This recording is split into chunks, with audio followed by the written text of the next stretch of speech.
नमस्कार दोस्तों, आप देख रहे हैं कविश आईएएस का एजुकेशनल प्लेटफॉर्म। और आज हम बात करेंगे क्लाइमेट चेंज की। क्लाइमेट चेंज सुनते ही आपके दिमाग में क्या आता है? सबसे पहले आता होगा United Nations framework convention on climate change, जो कि हुआ था 1992 में और जिसके जरिए हर साल कॉप ऑर्गेनाइज किया जाता है। कॉप क्या है? Conference of parties. ये मीटिंग्स हर साल होती हैं और आपने देखा होगा अखबारों में, न्यूज़पेपर्स में सुर्खियां बटोरती हैं ये मीटिंग्स। लेकिन ये मीटिंग्स के उलट आप देख सकते हैं कि क्लाइमेट चेंज कम होना चाहिए, बट ये तो और बढ़ते जा रहा है। टेम्परेचर्स बढ़ते जा रहे हैं, हीट वेव्स बढ़ते जा रहे हैं और इसके रिपरकशंस, परिणाम बहुत ही गंभीर होते जा रहे हैं। क्लाइमेट चेंज की वजह से साइक्लोन्स की फ्रीक्वेंसी बढ़ रही है, ड्रॉट कंडीशंस बढ़ रहे हैं, कहीं इरेटिक रेनफॉल्स हो रहे हैं। तो क्या ये जो मीटिंग्स होती हैं, कॉन्फ्रेंस ऑफ पार्टीज की जो मीटिंग्स होती हैं, क्या ये बस एक एयर कंडीशन रूम में बैठ करके लिए जाने वाले डिसीजंस हैं, या इसका वाकई में धरातल पर कुछ परिणाम भी मिल रहा है? तो इसकी ग्राउंड रियलिटीज क्या है, आज के इस वीडियो में हम यही जानेंगे कि UNFCCC इसका इतिहास क्या रहा है और ये कॉन्फ्रेंस ऑफ पार्टीज जो हैं इनका प्रोग्रेस अब तक कहां पर पहुंचा है।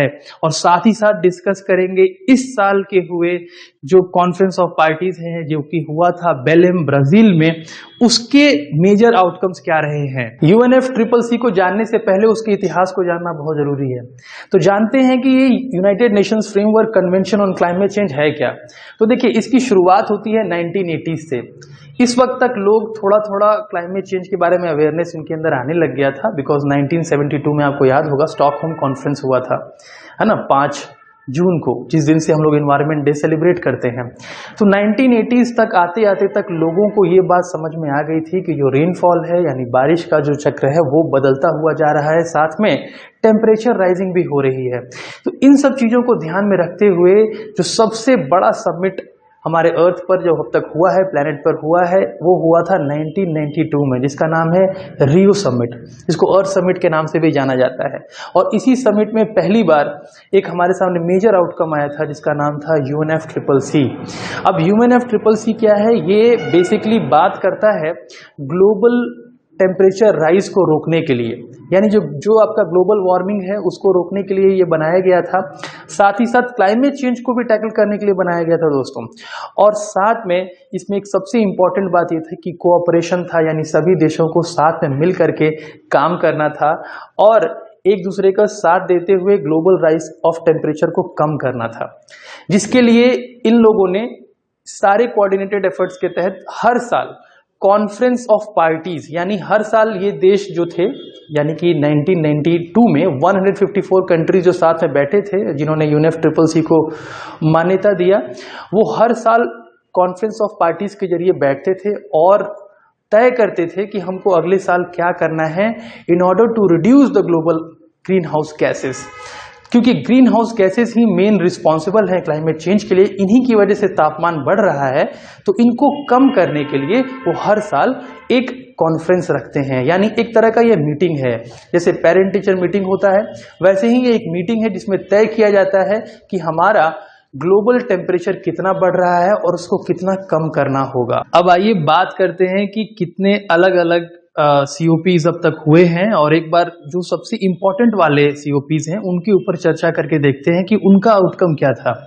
तो पहली बार UNFCCC का जो COP हुआ था वो हुआ था बर्लिन में 1995 में। इसमें बर्लिन मैंडेट पास किया गया था और डेवलप कंट्रीज को कुछ बाइंडिंग टारगेट्स दिए गए थे। बाइंडिंग टारगेट्स का मतलब ये हुआ कि उन पे कुछ जिम्मेदारी दी गई थी कि आपको ग्रीन हाउस गैसेस में कटौती करनी पड़ेगी।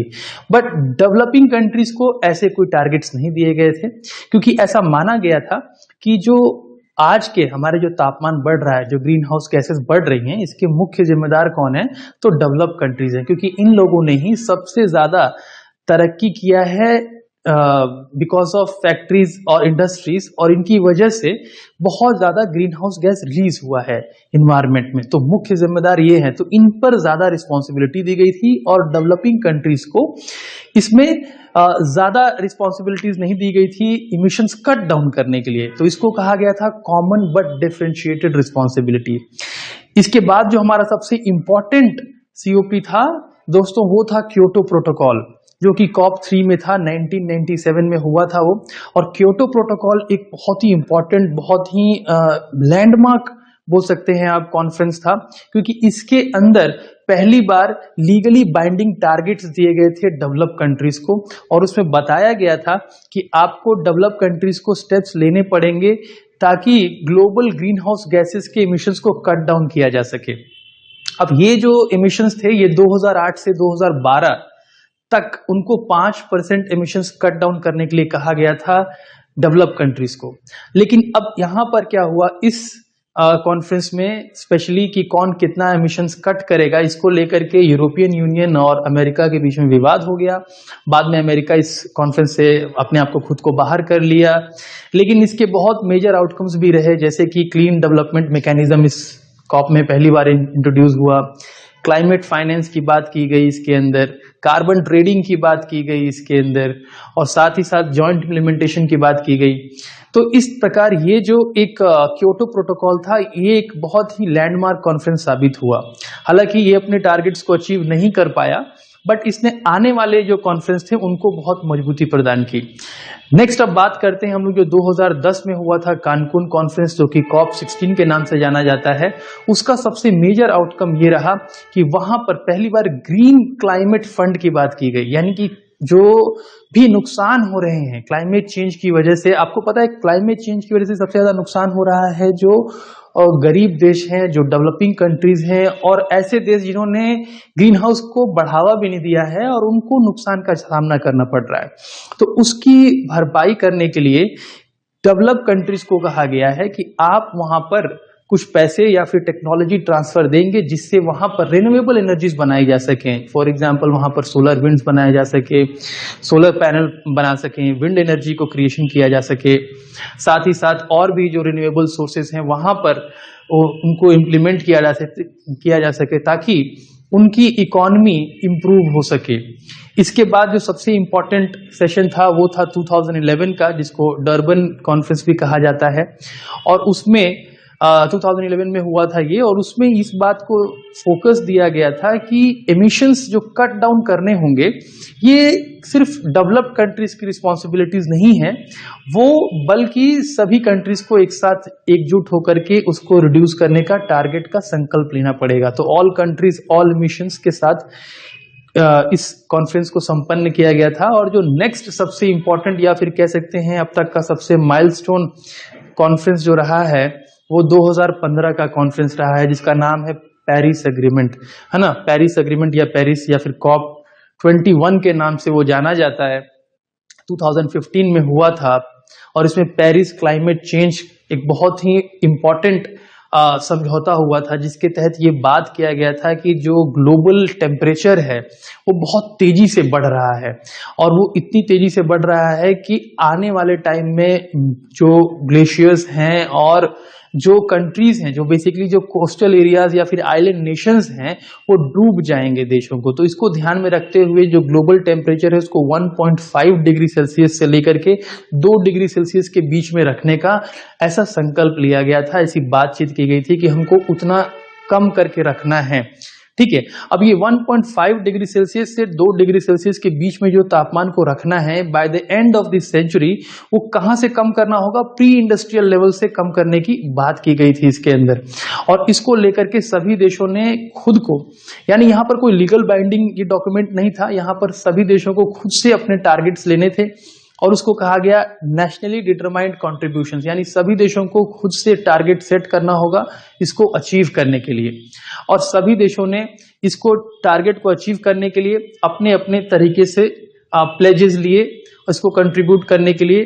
और आज सबसे लैंडमार्क जो हमारा कॉन्फ्रेंस साबित हुआ है वो पेरिस एग्रीमेंट ही है, जिसमें 194 कंट्रीज ने पार्टिसिपेट किया था। नेक्स्ट जो हमारा कॉप था दैट वाज इन ग्लासगो में हुआ था, और जो ग्लासगो में संपन्न हुआ था 2021 में, इसका सबसे मेजर आउटकम ये था कि इस वक्त तक सभी देशों को रियलाइज हो गया था कि जो हम लोगों ने पेरिस एग्रीमेंट में कहा था 1.5 डिग्री सेल्सियस से लेकर 2 डिग्री सेल्सियस तक के टेम्परेचर को मेंटेन रखना है, 2021 तक ऑलरेडी टेम्परेचर 1.2 डिग्री सेल्सियस तक राइज हो चुका था।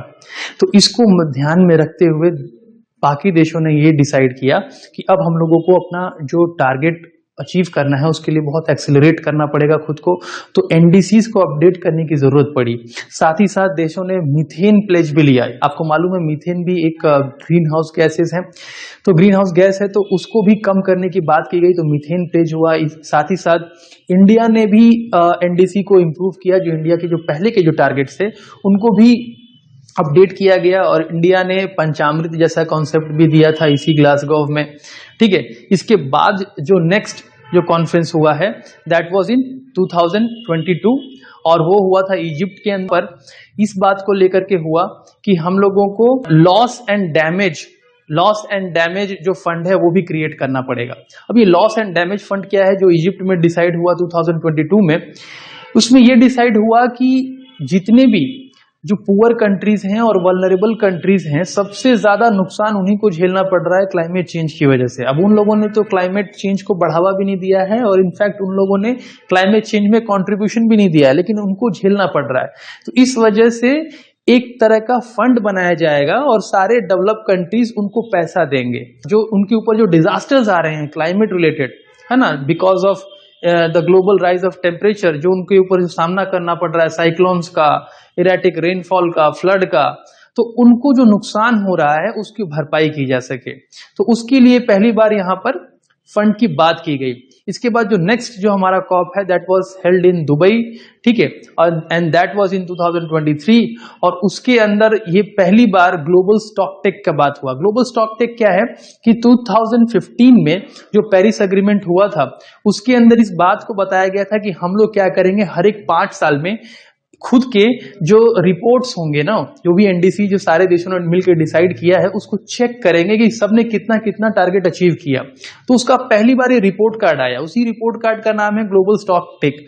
अब ये ग्लोबल स्टॉक टेक क्या है, इसमें बताया गया कि जो हमने को ने टारगेट सेट किया है कि 1.5 डिग्री सेल्सियस तक टेम्परेचर कम होना चाहिए, अभी तक हम लोग उसके ऊपर बिल्कुल अच्छे से काम नहीं कर रहे हैं और उसको अचीव नहीं कर पाएंगे जिस रफ्तार से भी हम लोग काम कर रहे हैं। तो उसको और बढ़ावा देने की जरूरत है। पहला आउटकम तो ये आया। दूसरा, एडेप्टेशन फंड को हम लोग को इंक्रीज करना होगा। एडेप्टेशन फंड क्या है कि देखो, एक होता है डिजास्टर से लड़ने के लिए डिजास्टर को कम करना, ठीक है, यानी मिटिगेट करना, और दूसरा होता है कि एडेप्टेशन, खुद को इतना अडेप्ट कर लेना, खुद को इतना बिल्डअप कर लेना कि कोई भी डिजास्टर आए तो हम लोग उसका सामना कर पाए।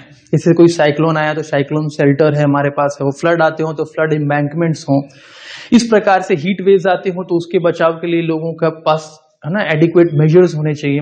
तो उसके लिए फाइनेंस की जरूरत है।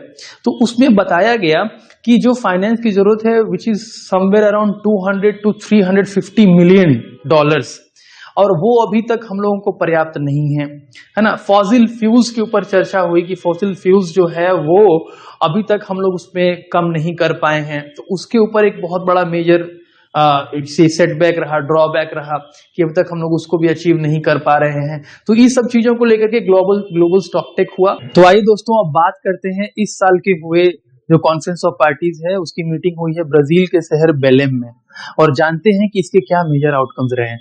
तो देखिए, इसका पहला मेजर आउटकम्स जो है वो ये है कि इसमें बात किया गया एडेप्टेशन फाइनेंस की।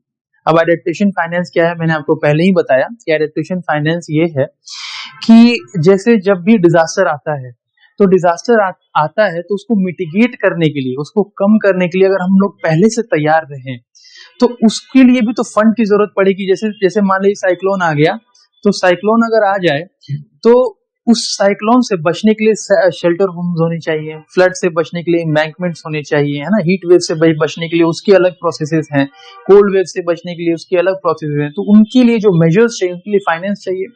अब ग्लोबल एस्टिमेट ये है कि अराउंड 200 से 300 या 300 साढ़े 300 के करीब मिलियन डॉलर, यानी 350 मिलियन डॉलर्स के करीब, यूएस डॉलर के करीब पैसों की जरूरत है। और आज हमारे पास जो एडेप्टेशन फाइनेंस है वो बहुत कम है, लगभग 20 मिलियन डॉलर के आसपास। तो इसको 2035 तक 3 गुना बढ़ाने का टारगेट रखा गया है एडेप्टेशन फाइनेंस के तहत। सेकेंड आउटकम, जिसका सेकेंड आउटकम है वो है बेलेम हेल्थ एक्शन प्लान। यानी अगर आप बात करो तो देखो, क्लाइमेट चेंज से अगर कहीं सबसे ज्यादा नुकसान हो रहा है तो वो हेल्थ को नुकसान हो रहा है।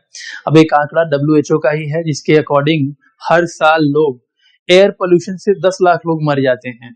तो ये काफी बड़ा आंकड़ा है हमारे सामने, डेटा है। अभी दिल्ली शहर का आप लोग हालत देख सकते हो, एक्यूआई कितना नीचे गिर चुका है।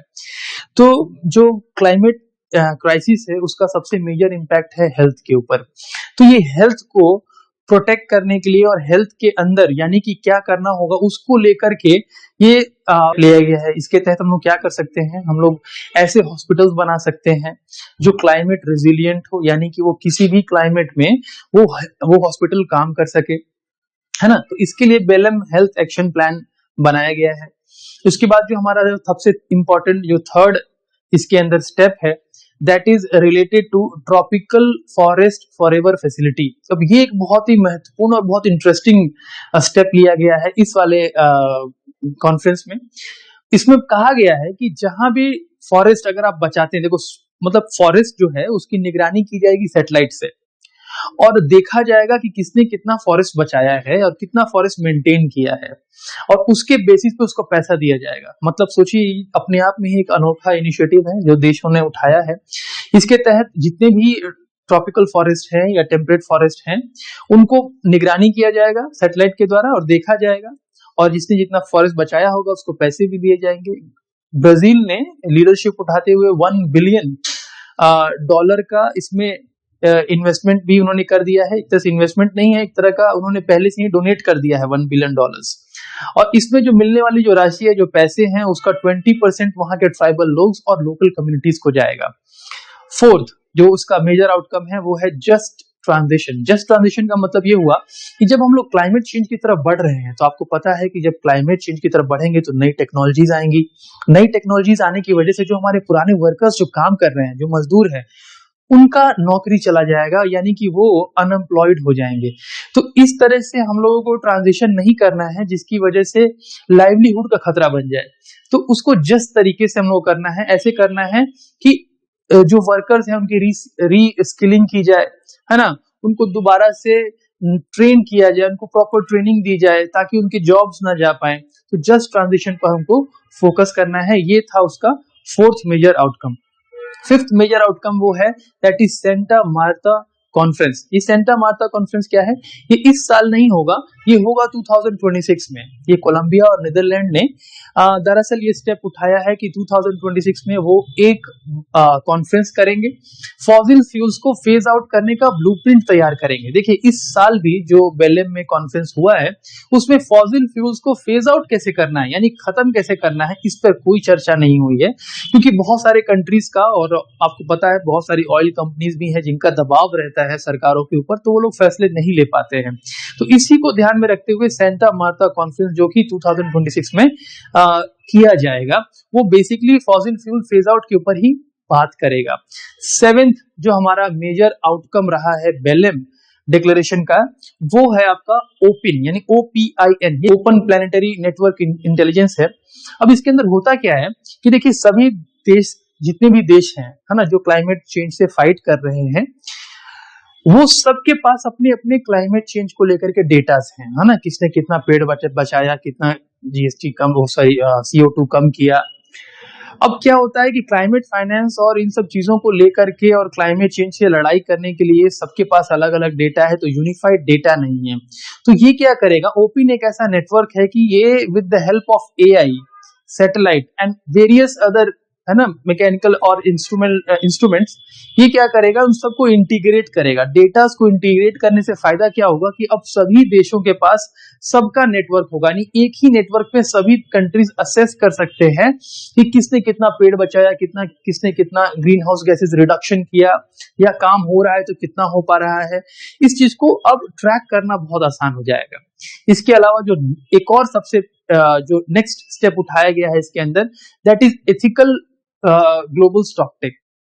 अब देखो, ग्लोबल स्टॉक टेक तो कहता है कि किसने कितना CO2 कम किया, है ना, but ethical global stock take कहता है कि सिर्फ CO2 कम करना हमारा मकसद नहीं है, ये भी ध्यान देना है कि CO2 कम करने के प्रोसेस में हम लोगों ने कितना जस्टिस किया, है ना, कितना फेयरनेस रखा, और कितना हम लोगों ने इक्विटी बना के रखा। ऐसा नहीं होना चाहिए कि हम लोगों ने क्लाइमेट चेंज के प्रोसेस में हम लोगों ने इस तरीके से रैपिडली चेंज किया कि उसमें लोगों का नुकसान हो जाए, है ना, ट्रेड को नुकसान हो जाए, या इंटर जनरेशनल रिस्पॉन्सिबिलिटीज जो है वो रुक जाए। मतलब इन सब चीजों को ध्यान में देते हुए नैतिकता के साथ कम करना है, बेसिकली इसका कहने का मतलब ये है। और लास्ट एक सबसे इंपॉर्टेंट आउटकम है, that is Belem forex pledge.